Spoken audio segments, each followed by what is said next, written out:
sect that believes their dead leader is still alive. And then he assumes that Christianity must have developed in a similar ways. Now, if that is the case, it gives us the perfect opportunity, a perfect test case to compare the origin of Christianity with this Jewish sect from the modern times. Let's closely look at whether this is the case. Let's unpack Ben Shapiro's comments in detail. First, who is this Lubavitcher Rabbi? Second, 7 comparisons of claims. And third, our assessment, is there a similarity between this Jewish sect from the modern times and with the origins of Christianity in the first century?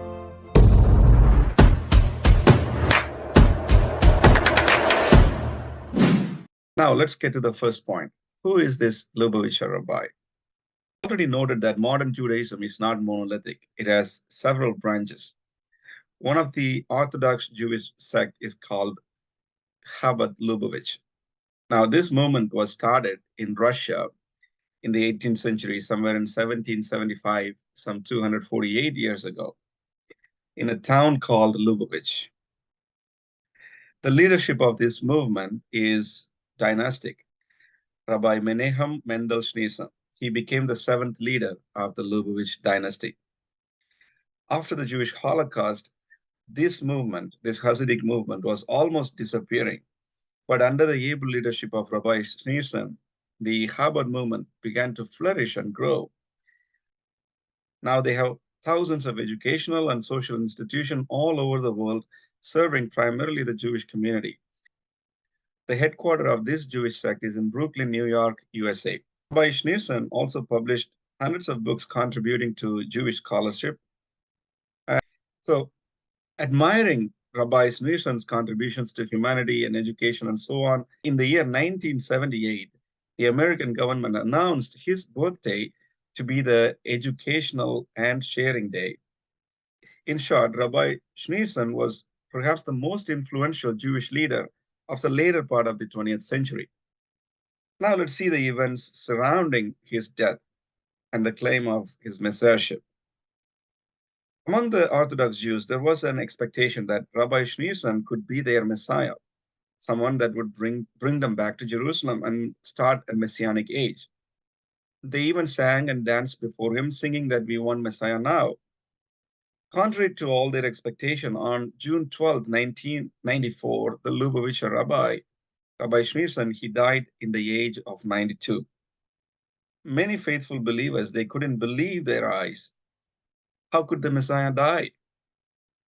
Some said it was just a test of faith and that the Lubavitcher Rabbi is still alive. It was only an appearance that he was dead.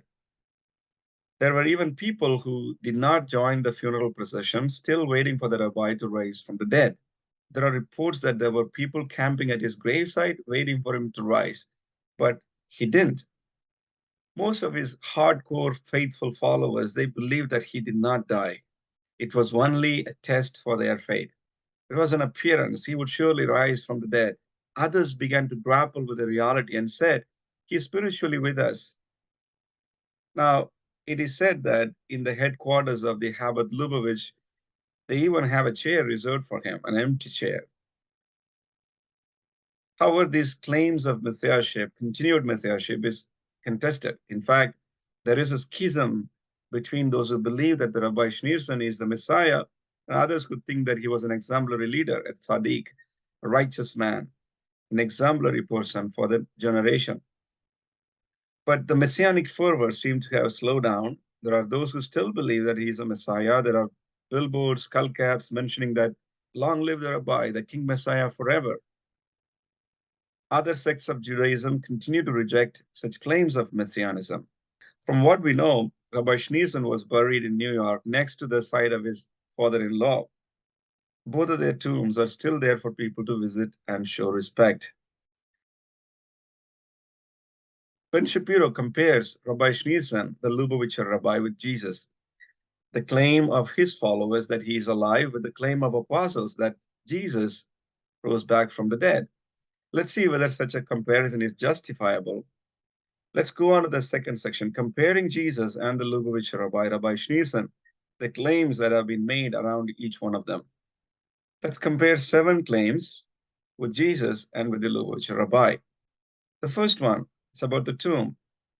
Is his body missing from the grave? Some hardcore Chabad followers, they believe that Rabbi Schneerson is the Messiah. They might say, if you open the tomb, his body won't be there. Yet we know that the tomb is not open. It's kept closed. Jesus, on the other hand, his tomb is kept open. He is not here, for he is risen. This is a bold proclamation of Christians from the very beginning of Christianity.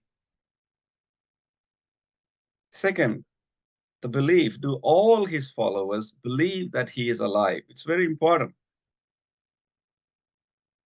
Rabbi Schneerson's followers, some of them, they believe that he is alive, but others, they don't believe that he is alive.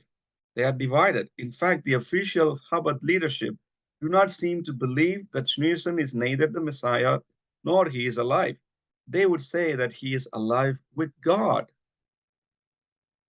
But Jesus, on the other hand, every apostle, all the apostles and early church, those who were related to Jesus, fully proclaimed that Jesus was risen. There was no question on this fact in the early church. The kind of resurrection, did he rise bodily? In the case of Rabbi Schneerson, no. His followers now claim that he is spiritually present and alive. Perhaps due to the wickedness of this generation, he is hidden from the public eyes. They don't believe that he is bodily risen. But on the other hand, apostles in the early church proclaimed bodily resurrection. Jesus' body was not found in the tomb. His disciples saw the risen Jesus. The disciples explained the reason for the absence of the body was because he resurrected bodily. Post-resurrection appearances. Did he appear and talk to his followers? In the case of Rabbi Schneerson, some of the Chabad Hasidim, the followers, they claim that they saw the Rabbi. However, no one claimed to have engaged in a conversation with him. Jesus, on the other hand, according to the gospel accounts, after his resurrection, Jesus appeared to the disciples for 40 days. They conversed with him and he explained them the scriptures and making it clear for them. Growth, did the movement grow as a result? Did the movement had an exponential growth? The case of Rabbi Schneerson, not exactly. After the rabbi's death and the claims that he is alive, there is an ongoing schism among his followers. The organization still functions around the world and does a lot of great work. Yet its momentum seems to have been stabilized, or at least the curve has been flattened. But in the case of Christianity, it is with the proclamation of Jesus' resurrection, Christianity exploded into existence. In Jerusalem, in the Roman Empire, wherever the apostles went, they preached the message of resurrection. The claim to messiahship, did he claim to be the Messiah? Did he proclaim himself to be the Messiah?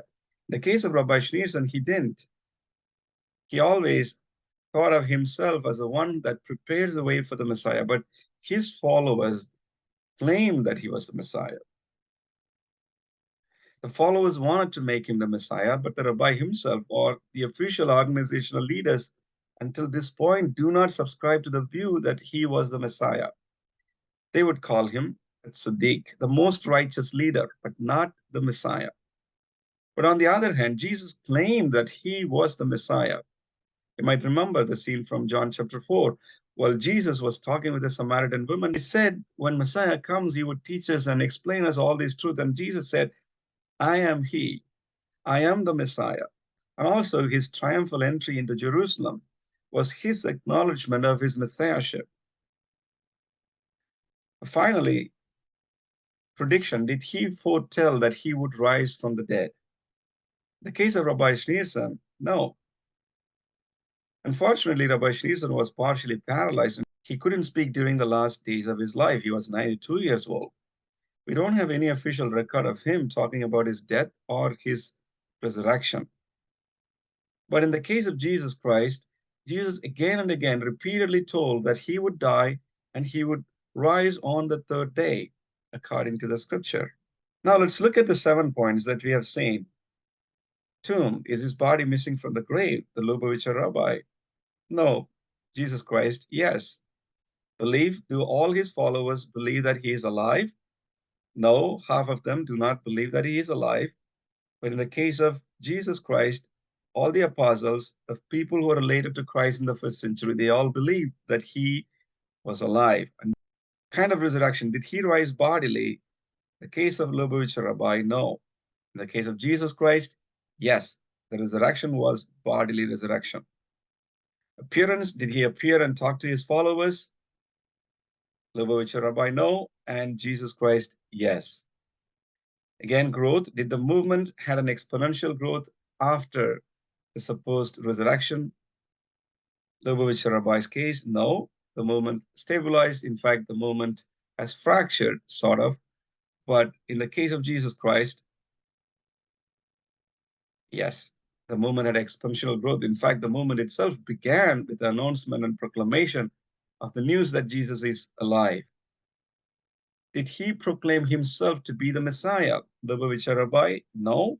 Jesus Christ, yes. He repeatedly proclaimed that he was the Messiah. Finally, prediction, did he foretell that he would rise from the dead? Lubavitcher Rabbe, no. Jesus Christ, yes, he did foretell that he would rise from the dead on the third day, and he rose from the dead on the third day. With this, let's move on to the last part, our assessment. Is Ben Shapiro's rationale for placing Jesus and Lubavitcher Rabbe side by side, is it sound? Is it justified? Let's take a look here. If you see the 7-point of comparison that I presented, it is clear that Rabbi Schneerson was not the Messiah and he did not resurrect. It is surprising that Ben Shapiro would casually throw this as an example to be equated with Jesus' resurrection. In fact, when he made this comparison, Dr. William Lane Craig immediately asked him, is his body still in the tomb? An honest answer would be to say yes or no. But this is what Ben Shapiro said. I doubt this man's tomb is empty. I mean, I haven't dug him up. I haven't dug him up. Well, in this case, Ben Shapiro's argument isn't logically sound. I suspect that he hasn't considered the arguments carefully. In fact, it is perhaps the weakest arguments that he made against Christianity. He committed the logical fallacy of false equivalence just because of a superficial similarity. In fact, the difference we see is even more striking and clearly validates the Christian claim of Jesus' resurrection. In Acts chapter 3, verse 15, this is what Peter proclaimed. You killed the author of life. You meaning the Jewish leaders of Jesus' time, whom God raised from the dead. To this we are witnesses. What we see in this statement of Peter is an absolute conviction and boldness and honesty in the proclamation that Jesus was crucified, he died, and on the third day he rose again from the dead. And this conviction is the foundation of Christian faith. I would like to introduce you a book by Dr. Michael Brown that addresses the same question. Resurrection, investigating a rabbi from Brooklyn, that is Rabbi Schneerson, a preacher from Galilee, that is Jesus, and an event that changed the world, that is the resurrection. Dr. Michael Brown compares these two cases of resurrection in detail. Dr. Michael Brown is a well-known Christian apologist, particularly specialized in engaging with the Jews, and he has published this book. In fact, if you have Jewish friends, please buy this book and give them a copy and encourage them to read it.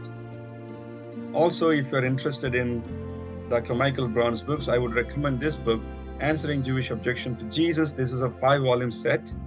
If you're interested, please check this out. Once again, thank you very much for checking out this video. If you haven't subscribed to the channel, please do subscribe and support our channel. Next video will be the final one in the series, so stay tuned, check it out when the video comes out.